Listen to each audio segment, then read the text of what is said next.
This video is for my new subscribers. According to my analytics, there are only a tiny handful of you. I do not at all trust my analytics. But even if it is true, even if there truly are only a tiny handful of you, I already feel very protective of you and your experience of being here on one or both of my channels.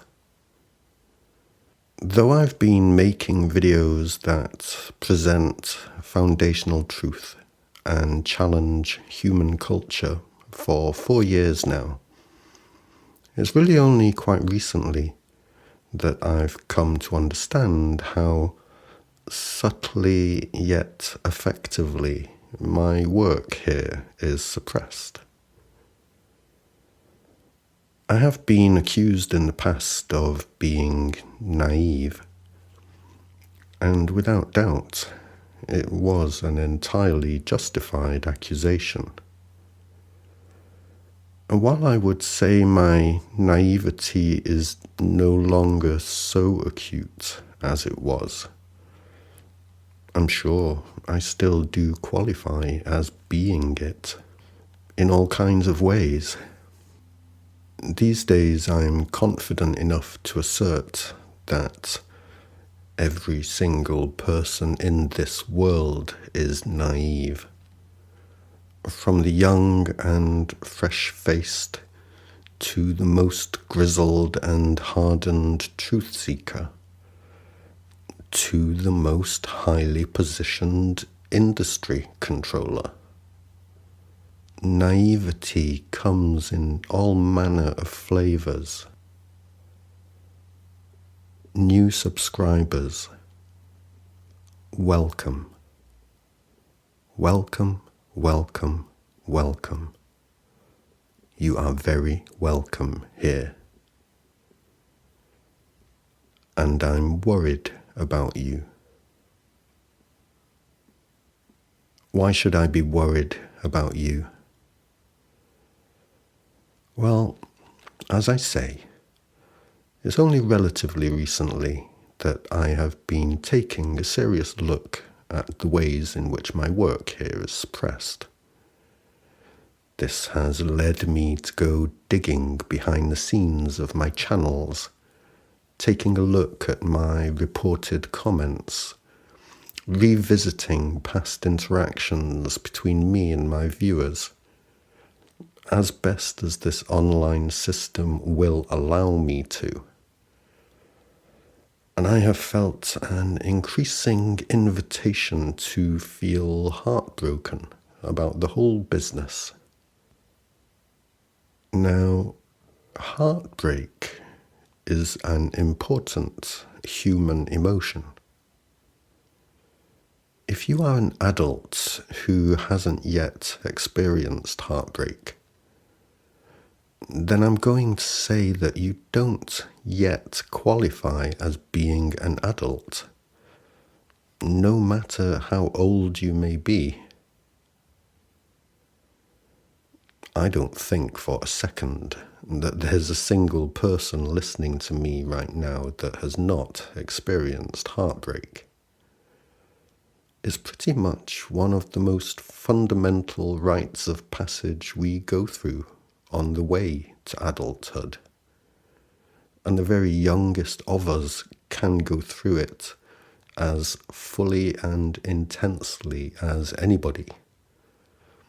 In fact, the younger you are, the more intensely you are likely to feel it. The initiation that heartbreak offers essentially involves how one deals with it. Do we let our heartbreak crush and harden our heart so that it may be harder to break next time? Or do we somehow manage to keep our heart open and vulnerable even after it has been assaulted. I'd like to suggest that one measure of an adult is their ability to both protect their heart and still keep it open. My experience lately of digging into past attempts at communication between me and my viewers, it invites me to heartbreak. I see so very many occasions in which you guys have reached out to me with comments that I just never saw at the time, was not allowed to see. And I see just as many occasions of you guys not being allowed to see my responses to you.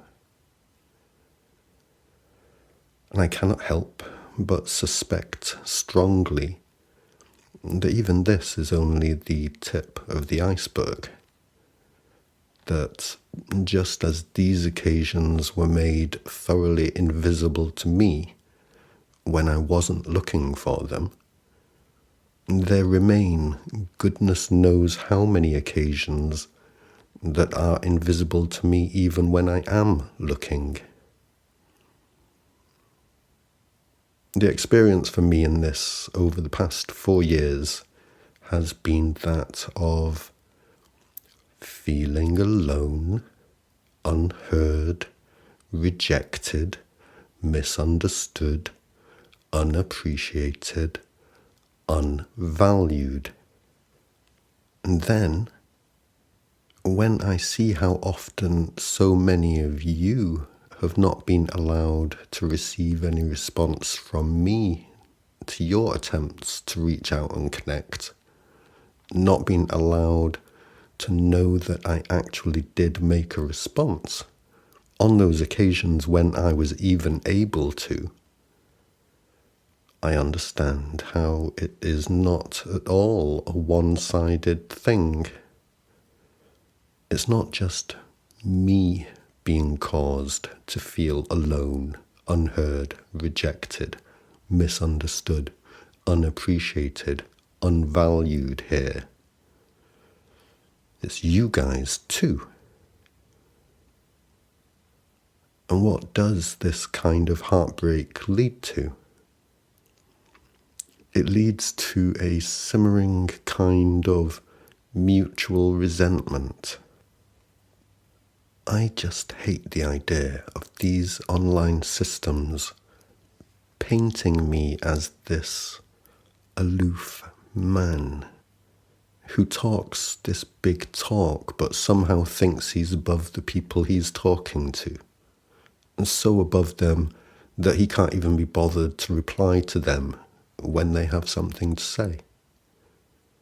And I hate the idea that these online systems invite me to think of my audience as passive, unresponsive, unmotivated, unappreciative, and lifeless individuals who lack the energy or courage to speak up. But this online system does exactly this. This platform and the other online systems surrounding it. The invitation to heartbreak and mutual resentment is strong, and it is calculated. I encountered an example of this yesterday that particularly got under my skin. Somebody left a comment for me under one of my videos 7 months ago. It's a lengthy comment from somebody in distress and asking directly for some kind of help from me. And yesterday was the first time I became aware of this. And I would never have become aware of it at all if I hadn't specifically gone looking for this kind of thing. A commenter specifically states that he thinks of ending himself. That he thinks of ending himself and is looking for some reassurance that he is not some unworthy sinner. And it was not enough for this platform to hide this comment from me.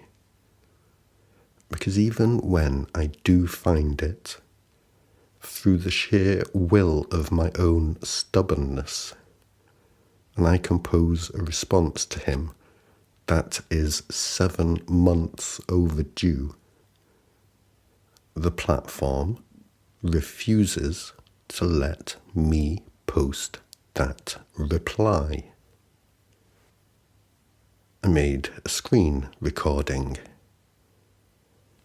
Here it is. Here is his comment, hidden away behind the scenes of my channel. And here is my long overdue response. I have, by this point, already checked to see that his comment is not at all visible to me when I look at the comments section of the video he is trying to comment under. But now I click to reply to him at long last. And I then go to the video and still, neither his comment or my reply are anywhere to be seen. In the end, I copy and paste both his comment and my reply into a new comment of my own under that video. And I make sure to copy and paste his name along with the @ symbol at the start of it, hoping that this will cause him to receive a notification. I haven't heard anything from him so far. I'm really hoping he's still alive. But I don't know. I have no idea. I did go to his channel in the hope of sending him a direct message. But he isn't a content creator himself, and as far as I can see, there's no way for me to send him a direct message. This is just one fucking example. If anybody here does know of a way to send him a direct message, I'd really appreciate you doing so. Please, try to let me know how to do it, but also do it yourself. Because who knows if I will even see you trying to let me know how to do it. And it may be that you will receive a notification of a direct message from you, even if he doesn't receive a notification of a direct message from me. Who the fuck knows, basically. Okay, so, new subscribers, welcome. You are welcome here. You are so very welcome here. You just may not ever be allowed to feel welcome and seen and heard and valued as a human being here. Please know that I do value you. I do actually give a shit. Please don't think of me as somebody who is distant and self-involved. no matter how this online system may make it seem that way. Somebody has suggested to me that I set up a Discord server where we could possibly, hopefully, hang out and communicate with each other without interference. I'm going to give it a try. I'm not familiar with Discord at all, so I guess I'll need a little time to learn it and set it up. But I'm going to go ahead and give it a try. I'll post a video about it when it's in place. Welcome, new subscribers, and my love and appreciation to all of you. May we protect our hearts well enough that we can keep them open to each other. See you all soon.